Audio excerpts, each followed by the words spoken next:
मैं खुशरू आपका स्वागत करती हूँ द न्यूज टॉक चैनल में।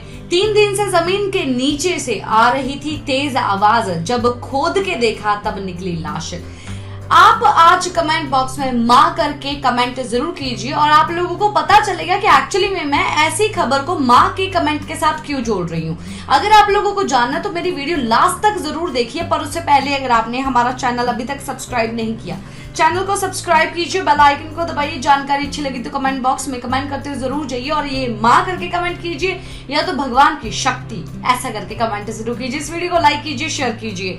बोलते हैं ना कि जो माँ होती है वो अपने बच्चे को एक्चुअली में कभी भूखा नहीं रहने देना चाहती है और खुद भूखी रह जाती है, पर उस बच्चे को भूखे नहीं रहने देती। उसका मतलब ये भी होता है कहीं ना कहीं कि अब उसका बच्चा बुढ़ापे में उसका सहारा बनेगा। पर आजकल है कलयुग की दुनिया। कलयुग की दुनिया में कुछ भी कभी भी कैसे भी कहीं पर भी हो सकता है और ऐसा ही मामला हमारे सामने चीन के शाक्षी प्रांत से हमारे सामने ये मामला आ रहा है, जहां पर 79 साल की एक बुजुर्ग महिला रहती हैं जो कि दिव्यांग है और उनके साथ ही उनका बेटा 58 साल का रहता है जो कि अपनी पत्नी के साथ रहता है और वो पत्नी और वो लोग सब लोग साथ में रहते हैं। पर एक दिन अचानक ही जो कि महिला, जो बुजुर्ग महिला है, उनको ठेले पे बिठा के उनका बेटा कहीं पर चला गया और जब कुछ घंटों के बाद वापस आया तब बहू ने पूछा कि माँ कहाँ पर है, तो उसने बताया कि माँ को कैब दिला के मैंने रिश्तेदारों के घर पे भेज दिया है।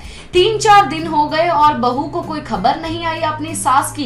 कहीं ना कहीं बोलते हैं ना कि सास कभी माँ नहीं बन सकती और बहू कभी बेटी नहीं बन सकती, ये भी सब चीजें होती हैं। पर यहाँ पर बहू ने ही बहुत ही कमाल का काम कर दिया। जब पता नहीं चला माँ के बारे में, सास के बारे में, तब उस दौरान ही उसने छानबीन की, रिश्तेदारों को कॉल किया, कहीं पर भी पता नहीं चला, पुलिस वालों को सूचित कर दिया और पुलिस वालों ने जो कि डाउट के उस पे उसके पति को अरेस्ट किया और जब पति को अरेस्ट किया थोड़ा सख्ती से पूछा तब उसके पति ने बताया कि उसकी माँ से वो काफी ज्यादा तंग आ गया था, जिसके कारण वो दूर जाके एक मिट्टी का गड्ढा खोद के अपनी माँ को जिंदा ही दफनाया आया है। और जब इतनी बात पता चली तब सबके रोंगटे खड़े हो गए और जल्द से जल्द गाड़ियां निकाली और उस जगह पर पहुंचे और उसके कहे हुए पॉइंट पे खोदना शुरू कर ही रहे थे कि नीचे से तेज आवाजें आ रही थी रोने की और फटाफट खड्डा खोदा तो वो जो माँ थी वो किसी ने भी उनको टच नहीं किया, वो खुद ही रेंगते बाहर निकल गई क्योंकि वो दिव्यांग थी।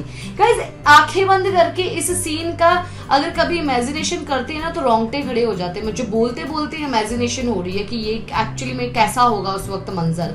तो जब वो बाहर निकले तो हॉस्पिटल में लेके गए। उन्होंने 3 दिन तक ना कुछ खाया ना पिया, गड्ढे के अंदर थी, गड़ी हुई थी।